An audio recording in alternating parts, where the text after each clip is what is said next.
Yeah, I have a few. Okay. Yeah, I have a few slides to run through, but then my goal is to go through these and then mostly have a conversation and whatever is of interest to you. As I said, right, I'm the Newton Energy Coach, which is a full-time position for the city of Newton. My role is mostly focused on the residential sector and that coaching piece, although as you'll see in the presentation, right, coaching is sort of one piece of residential encouragement, and do a variety of other things as relevant for Newton climate city things. So we call in Newton our campaign for residential energy upgrades for our future, focusing on 4 key actions and that message for the future. So with that, first, just a little background on Newton to understand where we're coming from. And maybe this resonates with you, or maybe you're seeing slightly different things happening in your towns. But we have about, over 60% of the emissions in the city coming from residential buildings and personal vehicles. We have an old housing stock, most of the homes built before 1940. So lots of emissions coming from our buildings and lots of room for improvement.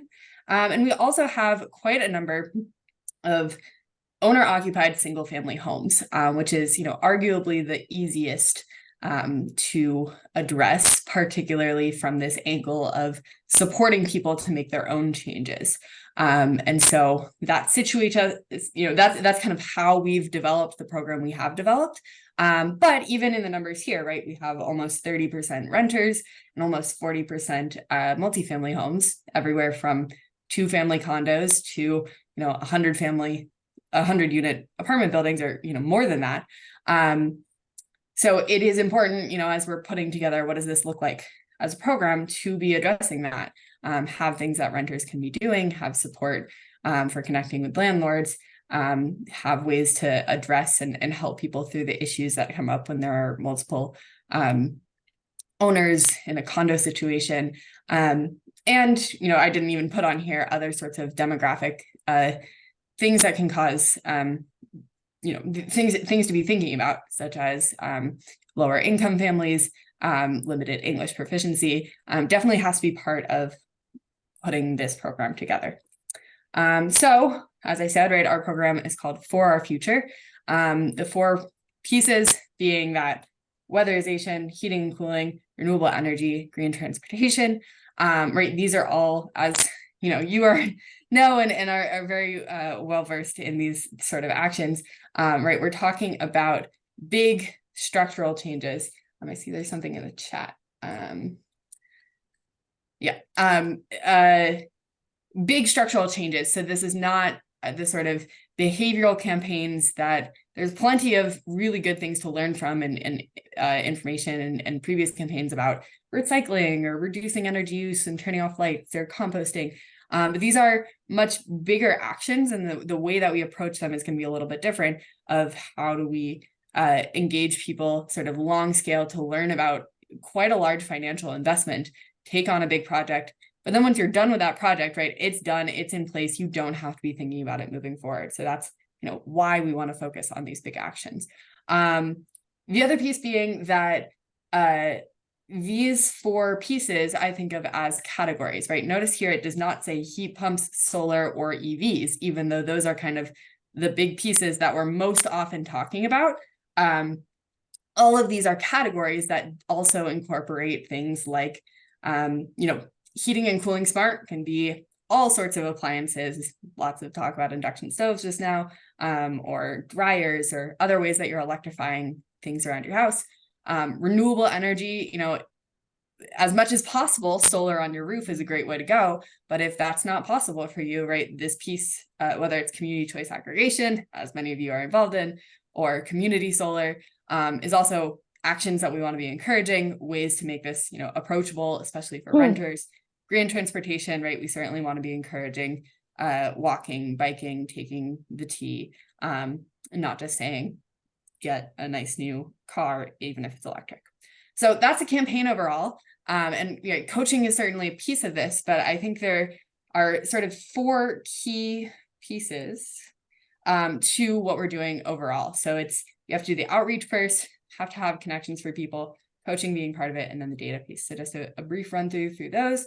Outreach is producing all of the materials and getting them into people's hands and brains to be thinking about this program overall. So this is what we've been doing so far: website, brochures, flyers, case studies. We have one on the website, we're working on more.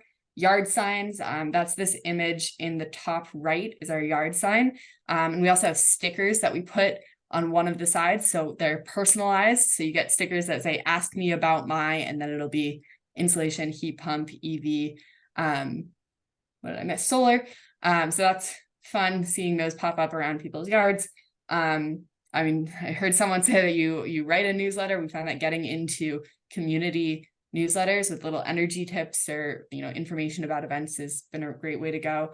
And then this planning worksheet, which is the bottom left image, and something that kind of I think how I ended up here today is put this worksheet together that takes you through all the possible things you can do in your house, and I think is a valuable tool, especially post giving a presentation or having a conversation, helping someone who has now been introduced to quite a range of possible home energy upgrade electrification options to think, okay, well, what is really relevant for me and what is my next option? Because that's going to vary so widely depending on each home and depending on every family situation, right? And so having, especially when you're doing a sort of peer-to-peer outreach, getting someone to, asking someone to fill out a paper to figure out on their own what their next step might be is probably an easier ask than saying, hey, do you promise you'll put in a heat pump in 3 days? Can be a little scary of an ask to make, or a scary, a project to take on, right? So immediately, but fill out a form, figure out what your next step is on your own, is the way that we're going right now. Events, right? Webinars, presentations, tabling. We've working on doing more of these peer-to-peer things. So a sustainable street event was something that we did, where it was really run by 2 really dedicated folks who live on the same street, got a bunch of their neighbors involved, ended up having 11, well, it was 5 or 6 really involved, and then more, a little bit involved. We had maybe 20 or 30 signs on that street. It was people just sitting out in their yards for the day, and then we really marketed the event and got it written up all over the city. People came from all over the city to just talk with their peers about projects that they had done in their houses. And so, yes, sometimes people are looking for coaches and that more technical support, but a lot of time people are just looking for a peer resident to say, you've done that, I can do this too. Tell me what your experience is like, even if it's not getting into so many details. So we're doing a lot of drafting now of how many or other ways to do these sort of peer-to-peer events, whether it's kind of large scale, inviting the whole city, or just encouraging friends to be talking amongst their own friends, at a dinner party or things like that. Second piece is the connections piece, right? This is the biggest question we get. So on a website, in a presentation, at an event, right? People are saying, okay, well, you want me to do X, Y, Z. How do I actually move forward with that? So this is where we as the city of Newton currently are, is we have gone through a formal vetting process for, when we're talking about weatherization, we can say we've gone through and have a mass save home performance contractor that we have a formal relationship with. When someone says, okay, well, who should I contact for a heat pump? We can say we've gone through a formal vetting process and here's someone to contact.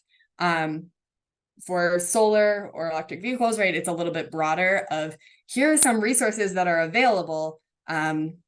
Would encourage you to look into those and find some, get a few different quotes, or EVs is a little different, right, going to different dealers. But even with heat pumps, definitely telling anyone who we're talking to, get multiple quotes, compare them. We are happy to help you compare them if you want to come back and show us your quotes. But this is, on one hand, it's really helpful to have connections to specific contractors who, one, to answer the question, well, who should I go with? And two, to have someone in the industry and stay on top of things that are happening, technology that is changing, what the supply chain is looking like. On the other hand, right, there's no perfect contractor. You can get a recommendation, they can be great in many cases, they can get overwhelmed and not be able to respond to everyone, especially if you're now giving them a lot more leads. There's always going to be a handful of interpersonal communications issues, right?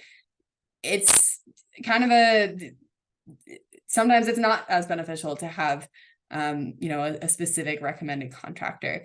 There's not going to be anyone who's perfect. So this is where we are at right now. Other people are doing other things, other towns, other cities are doing other things. This is where we've ended up, I think, having some thought as to, if you want to be encouraging someone to take action, where do you send them next, is important. Whether that's a specific contractor or a broader list, can look different, in different places. Also, it's a bit different when it's sort of formally coming from a municipality. You often probably need a much more specific vetting process than if you, as this group, say, we've collected a list of people who our members have had good experiences with. That can be an option that a formal municipality might not be able to do in the same sort of way. Third part is coaching, as you had mentioned. So we in Newton have me as an employee, and then sometimes other questions, if it's really something specifically that another employee at the city would know, we'll answer questions. And we also have a group of volunteers who answer questions.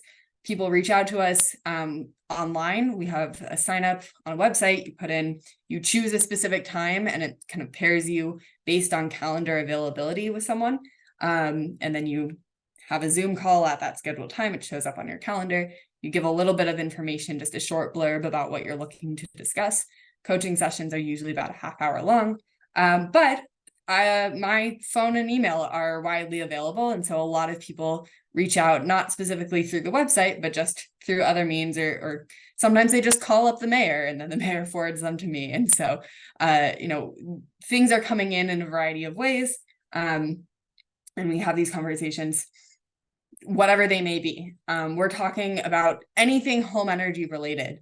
As you can see in this chart on the top, a good portion of that is solar and HVAC. HVAC being mostly heat pumps, sometimes about water heating as well. But we get a variety of other questions as well. And we also talk to people kind of at all different project scales or project points on their journey. So sometimes people are saying, I've had a call where someone says, I just bought a house and I want to do something energy efficient. What should I do? Where do I start? I've never heard of these things before.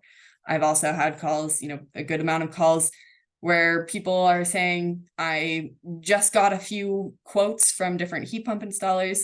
Who should I choose? What should I do? And so then we can have that really detailed conversation of looking at the information that they've gotten and talking through those details. And then sometimes there are post-installation, I installed solar 5 years ago and now I'm having an issue and the company that I installed with no longer exists. What can I do, right? And so any point of the journey, any type of home energy piece, we'll take that question and do the best that we can with it. So we are a very broad program. We are sometimes not as deep as, say, the Heat Smart program.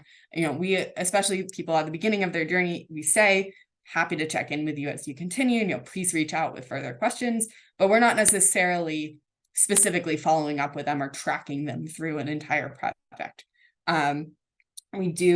Well, first of all, we started over 2 years ago, and we've had about 550 total consults so far. And so we're not directly tracking and following up with individuals, but I have started sending every 3 months a survey to everyone who had gotten coached in the previous 3 months, for a few different reasons. One, of getting feedback on how was your experience and how can we improve our program. And also, kind of a kick in the pants reminder, if you've fallen off, maybe this will remind you to get back on and get another quote or whatever you had been interested in. So that's where this chart at the bottom comes from that I was hoping to learn about, really seeing that people are all over the place with where and what type of questions they have. And then this other chart here about how did you hear about the service, helps us keep us reaching out in the ways that are going to be the most effective. So in Newton in particular, we know that the mayor's newsletter is about a weekly newsletter, and this is very valuable real estate that people read and follow through with. I didn't put some other charts here that we have about feedback on the program overall. In general, people are overwhelmingly happy that we have this program, and strongly agree for all of our questions about how we're doing. Would you recommend the program? Did you find it useful? Things like that. So the people who've responded to our survey at least have really enjoyed it. But I will say the one piece, right, that is an anonymous survey. So hopefully they really, truly do like it. But it does mean that we're not necessarily tracking people from getting coached to actually installing a project. So that brings us to the last point of sort of in having a residential energy campaign. This question here on the right is something that we say, have you actually moved forward with a project? And, we're seeing fairly good responses, 30% saying they already have, another almost 27% saying that they're in progress. Another large section saying, yeah, maybe I would, but we're not doing this sort of one-to-one tracking, which would be great, but right, I think it is valuable for us to keep the survey anonymous to get that feedback on how people's experience was. So which brings us to a larger point about data, right? So we're definitely keeping track of data for the coaching program, how many people are participating, how is people experience with that, how can we improve that program? And then other things throughout this For Our Future program, certainly about outreach, what events are we going to, how many people are there, what was the experience like, and keeping more detailed notes about, this tabling experience was a great day, this one was not as good of an event, these are the sort of things that people are really looking to have. We should create a new flyer that really addresses these things. So those are really about, how can we continuously improve the program? And then the ultimate goal, right, tracking installs and the actual work that is happening in the city. That could be a whole nother presentation about, where is data coming from and how good or not good is it? Right. A lot of the data that we end up tracking, and I don't know if this is true for you or if you found other sort of answers or ways through this. A lot of our sort of total numbers when we're trying to see how much insulation, heat pump, solar, et cetera, is happening in the city, we're getting from other sources, whether that's rebate data from Mass Save, whether that's solar connection data from DOER as they sign up for the SMART incentive program, which is great, but oftentimes that's, anonymized aggregate totals. We don't have as much detailed information. Long story short is that our permits often have a lot of great information, but aren't necessarily capturing everything that we need them to, or are not necessarily easily sortable. So that's something that I've been spending a lot of time on recently is what can we be getting from our permit data? How can we be going through that? And what can or should we be doing on the permits to make sure that we're actually capturing what we want and what we need to move forward.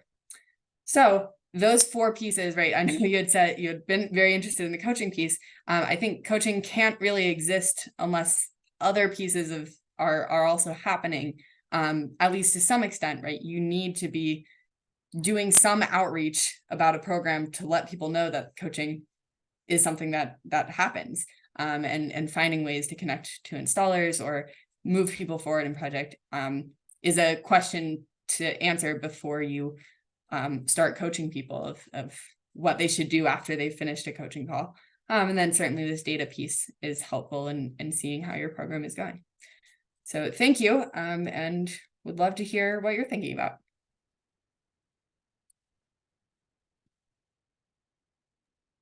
Thank you, Liora. That's a wonderful beginning. I think that we'll take questions. I want to ask people to avoid asking any questions that you would ask Liora if you lived in Newton and were using her as your energy coach. That's not what we're doing tonight.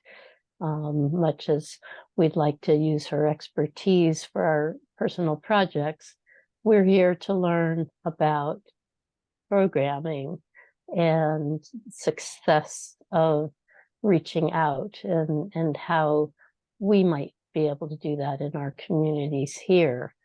So I wanted to say one thing that I thought of, and that's, you know, that your emphasis on it's not just energy coaching, it has to be in a context of outreach and publicity, and your data that you're getting, you can't say whether it came from, you know, the actual coaching, but that's okay, because it's the whole effect of, you know, the for our future campaign that you're measuring. So Tom, then Adele.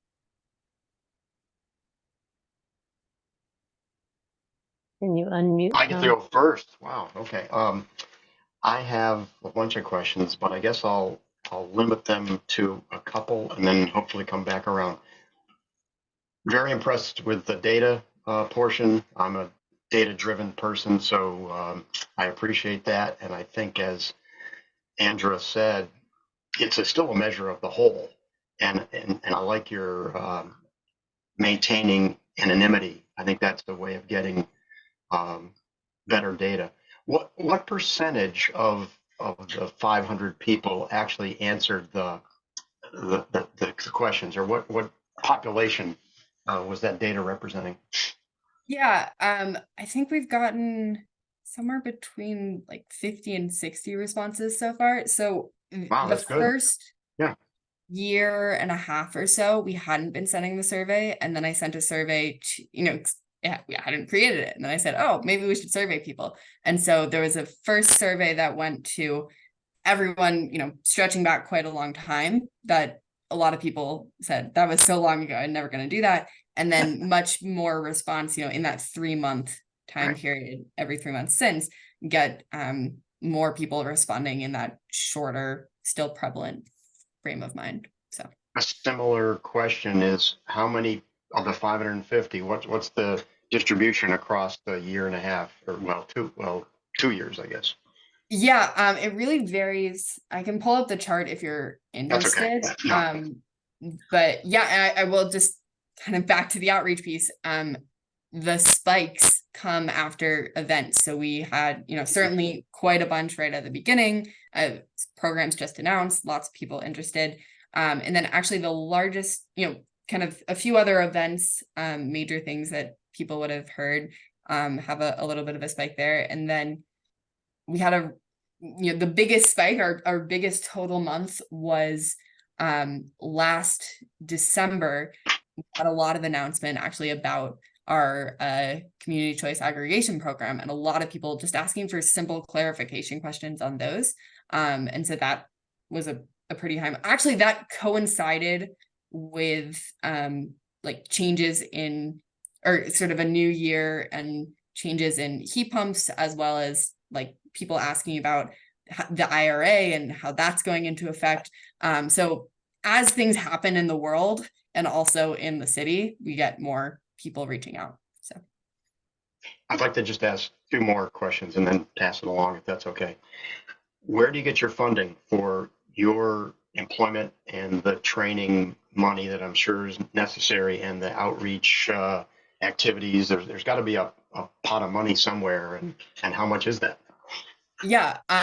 So my position was worked into the city budget. And then it's actually been a fairly low amount, sort of like part of climate team dollars, just part of the city budget that we worked with the mayor's office, the executive office, to put into things that we're doing. And so actually the majority of our sort of climate line item is going to other efforts in the city about other projects. And then I kind of pull from there as we print another 100-yard signs or whatever else it may be. So yeah, it's just wrapped into the city overall budget.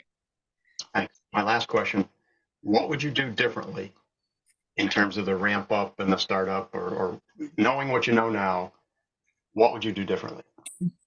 Oh, so I mean, so many things, and if there's like kind of one particular part that you want to get into, happy to like talk about more lessons learned. I guess overall, right, this has kind of been like continuous launch, right? Like continuous starting, continuous just rolling things out. And on one hand, there is real value to sort of getting everything down, figuring out the entire program before you launch things. On the other hand, right, that's never realistically going to happen. And so, you know, part of it is just learning to, you know, these are the things that are, you know, as you saw in our presentation, right? These are the colors we're using. This is the name of our brand. We're sticking with that, and everything else, you know, can kind of change and adapt as time is going on. I guess one example, right? We, you know, even on our website right now, that Heat and Cool Smart really does just refer to heat pumps, and we haven't yet built out more resources about, you know, induction cooking or other things, even though if those get mentioned, you know, in a presentation or in a newsletter, we don't have that on our website yet. Thanks so much. You're very impressive. Thank you, Liora. This has been incredibly helpful. I'm interested, as somebody who's pushing our municipalities to adopt energy coach programs. I'm interested to know how Newton vetted the various contractors and came up with a list to recommend to people. Yeah, so the first piece was the Heat Smart program. So Newton participated in the Mass CEC program. I think it was 2019 through 2021. And then, so that was, you know, a process through them. It was an RFQ through kind of with the support of Mass CEC. And then we've just kind of held on to that. We actually used to have 2 contractors. One of them, the management had changed significantly, that the company that we were talking to was really not the company that we had signed with originally. So we kind of ended that relationship, but one of them, you know, we've just held on to that from the Heat Smart program. And then the other, you know, contractor that we have a relationship with is we put out an RFQ for a massive home performance contractor, and, you know, went through the formal procurement process with an RFQ that talked about, you know, you must be a massive HPC, doing that audit and then follow-up weatherization work. And then also in that RFQ talked about, you know, promoting and having knowledge and experience with other types of home energy pieces, such as, you know, heat pumps and solar. So that's kind of how we ended up there. And then, yeah, the rest of the pieces, we don't have sort of formal contractors to recommend. And even with those, right, if you get a heat pump quote, definitely talk to multiple contractors, have ways to compare them, talk to your neighbors, get their experience.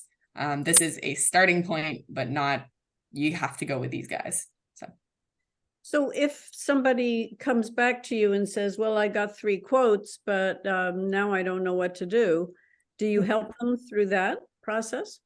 Yeah, we'll sit down and look at the quotes. And what it often ends up being is, you know, part of it is there is specific information that can be pulled out that, you know, a coach would know a little bit more about, and a, you know, average homeowner wouldn't, or kind of looking up the equipment, pulling out, you know, what is the actual capacity of the equipment at different temperatures, things like that. But a lot of that conversation ends up being about, okay, well, here are the questions that I would bring back to your installer. You know, have you talked with your installer through a list of different things, often about, have you done the heat load calculation? Have you talked through, you know, a need for whole home versus partial home, or what sort of backup you might need. Things about, you know, where is the actual placement of the equipment going to go. Right. I'm not making the decision for them. I can kind of talk to them, help them understand the quote, and then give them, you know, information and often a list of questions to bring back to their installers. So I know that originally it was an entirely volunteer-run program in Newton, and then the city decided to actually hire you and actually run the program officially as a municipal program. But to what extent do you continue to rely on the volunteer coaches? Yeah, so the program didn't formally launch until I started, right? It sort of came out of and was initially established, and, you know, the website was set up by volunteers mostly as part of our commission, but it wasn't really formally publicized until I was on board, and also like part of the program. So what happens now, if you sign up on the website, you get randomly assigned to either me or one of 3 other coaches, you know, based on calendar availability, and it sort of rotates through us. If you reach out to energycoach@newtonma.gov, that's going to me initially, and sometimes I end up passing it off, but it's usually end up taking them. So at the end of the day, I'm doing a little over 50% of the coaching in total, just often because more things are coming my way. And then we have a group of coaches who things are going directly to them, and then a handful of other coaches who, you know, 1 or 2 others who aren't the initial point of contact for most folks. But, you know, we have one coach, for example, who's really our solar expert. And so often, you know, I'll have an initial conversation with someone who's saying, I'm interested in solar, where do I start? They'll go out, they'll get quotes, and I'll say, email me back and I'll connect you to our solar expert to help you look through those quotes. Yeah. Thank you. PJ. I'm curious about Energy Sage. Do you ever recommend that people use that as a way to get quotes? Yeah, so we have that, as you know, it's linked on our website. I've talked with Energy Sage. We actually, you know, put out a page that has the city of Newton, you know, on their website. Energy Sage, whenever I'm talking, you know, the number one thing about Energy Sage is that you would not want to sign a contract with someone who has not actually been to your property to check things out on the ground. And so whenever, you know, I often do send people toward Energy Sage and say this can be a resource for finding contractors, but definitely have them come and check things out before signing any sort of contract. And often kind of the best part of Energy Sage is just all of the information they have there, and all the short little articles that explain everything about solar. Right. And they're branching into other worlds as well, for heat pumps and things like that. But yeah, it's a valuable resource. And any sort of conversation that I'm having with people, saying, make sure they come on site, look at things on the ground before you sign the contract.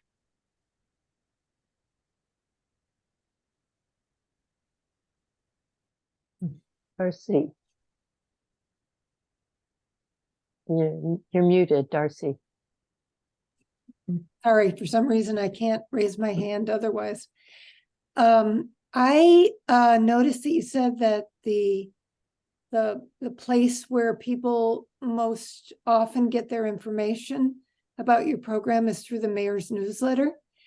And I'm just wondering, where is that published and how is it that people find it? Yeah, it's published in people's emails. So I mean, in Newton, that ends up being a very valuable source. And it was specifically the Energy Coach program. So I wonder if the answer would be a little bit different if it was kind of more broadly like, where did you learn about heat pumps, or where did you learn about For Our Future? But yeah, I mean, the mayor puts out a newsletter. You can sign up for it online. I don't know if there is an archive of all the newsletters available, but it's about once a week, and it is definitely a a source of all news about Newton that people Mhm. follow fairly closely. Oh, so residents get the newsletter directly in their emails. Anyone is- who's signed up. If you want the Newton newsletter, you're welcome to be Oh, on the list. But that seems pretty logical. Why aren't we all doing it? Okay, that's all I had.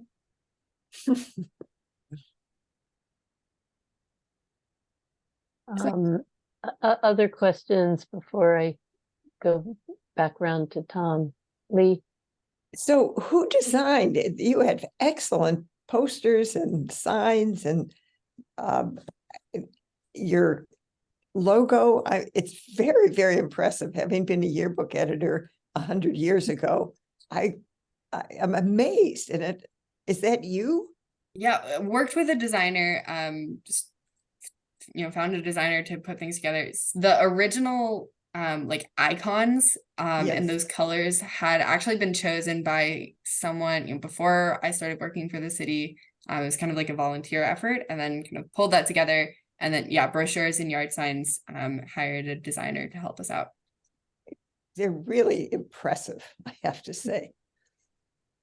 Choose a single font, choose a few colors, stick Even with it. for our That's future, I mean, there's so many interesting parts of all your presentation, your designs. Anyway, impressive. Thank you. Tom? Go ahead. Where do you get your information to stay up to date for the coaches and for the information you're providing to residents to answer their questions? Yeah, good question. I kind of, trying to keep an ear on a lot of things. Certainly linked into things from Mass Save and their training opportunities. Their heat pump installer network. I've taken a good number of the courses that they give to the heat pump installers. We have the connections with, as we talked about, the companies that we are connected with. I'll say that's a benefit, is that we're checking in with them monthly, and I get to ask both technical questions and sort of industry questions that, because they are the ones on the ground, right? I have not installed a heat pump or a solar panel myself. And so, getting to hear from the people who have is very helpful. I guess just various newsletter, Mass CEC has a lot of resources. Other more national groups, Rewiring America puts out a lot of information. There's a group in Oregon, Electrify Now. So just trying to stay on top of as many pieces as possible. Do you have what do you think is your best resource for the IRA for helping people understand Yeah. how to get the most out of the IRA? So Rewiring America has a very consumer friendly version, but I am always a little nervous that it overpromises. The Energy Sage website directly from, or not Energy Sage, sorry, Energy Star. It's like energystar.gov, kind of walks through in more detail information about the tax credits and other resources. Actually, DOER, I think it's the Federal Department of Energy has launched a website with very specific up-to-date information on the tax credits that are available. And we're still waiting for more information from the state about the direct incentives. But Energy Star and the DOE site, which I can find in a second, have the most detail. Yeah, that'd be great to have that site eventually sent via the chat or in the recording of this, because I think you mentioned it's becoming the hot topic aside from specific equipment topics, and I think we're looking at still a ways to launch, but I can see that IRA and the municipal choice aggregation are going to be two things that people are going to ask about beyond the equipment issues, in my opinion. Yeah, and I will say Mass CEC, if you haven't looked at their website, it's Go Clean. They've put together a really great website, and we link a lot to them for more information and explanation. They're doing a good job, both staying on top of incentives and just providing a little bit more detail about each piece. So our website, that's built into the Newton website, has like a single page for each of the 4 actions, and then links to some way to continue, all of those contractor or other sorts of how to find contractors, as I had shown on the slide, and then has a handful of like kind of handpicked further learning resources. But Mass CEC has really built out their site, so if you haven't looked at that yet, they're doing a really great job. Liora, thank you so Thank you. much. Yeah. I think we could probably go on and learn more. But I wanted to just invite Eric to take a few minutes to share, if you have just a sort of overview of the research that you've done about energy coaches. Thank you. I got to see your responses to the survey, because I'm helping with a report that is based on the survey results. And Tom, you asked several of the questions that we asked. We asked 23 or 24 questions, including how was your program established? How does the program coordinate with the municipality? And then some tracking info. When did you begin? What is the scope? Is it, solar? And how do you recruit volunteers? How are they trained? Do you have a budget? And how do you track requests? Do you deal with installers? Do you help with quotes? And so on. And then also, what are the biggest challenges? What parts of the program are working well? What pitfalls might other programs try to avoid? I think, Tom, you suggested that previously, and that's why it ended up on the survey. So I'm going to just kind of skim where the report's in draft form right now. I don't have the authority to release it or anything like that, but so Eric, we don't have a lot of time. I just want to introduce the topic and let people know that this is a resource, and we could have you speak in more depth another time. Yeah, so there's some takeaways. I'll just mention one, if that's okay. The quality of coaching and it matters a lot, and because people really need to understand the sizing issues, so the capacity and sizing issues, and help people understand what their current systems are doing and doing well, and so on. But Liora, you mentioned this too. There's routing going on if somebody has a particular kind of system and they want to transition, or they're looking for weatherization in solar and EV. The coaches collaborate amongst themselves, and or within the program, to know, okay, this person is really good at this, and they share information about what kind of questions they're having. So it's really, you're building your expertise as you go. And that's really important. Not everybody knows everything, and so training and knowledge sharing are very key. So I'll stop there. Great, thank you, Eric. We'll look forward to hearing in more depth what you're learning.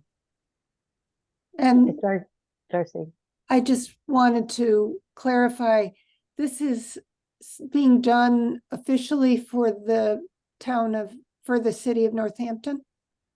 No, I'm sorry. The Heat Smart Alliance reached out to the groups, the local programs that they know of. And I'm just volunteering because I'm a member of the Heat Smart Alliance, which is, you know, the volunteer coaching program and training. I took the training. So it's going to be available to programs that, or places that, people that request it and want to stand up a program in their municipality, and of course, all the people that participated. Does that answer your question? Yeah, we'll definitely want to get the report and whatever, videos of whatever presentations you do to put on our website. Okay. Thank you so much. Liora, it was a pleasure to have you, and we learned so much from you, and I really appreciate you coming out all the way from Newton to be with us out here in Western Mass. It was an easy trip, Yeah, thank you for the invitation. And I know, there's lots of experience on this call of various outreach programs, certainly lots of experience and expertise in these, coaching world as well. So would love to hear and learn from you, especially as we move forward. Great. Thanks, Liora. Thanks so much, Liora. Thank- So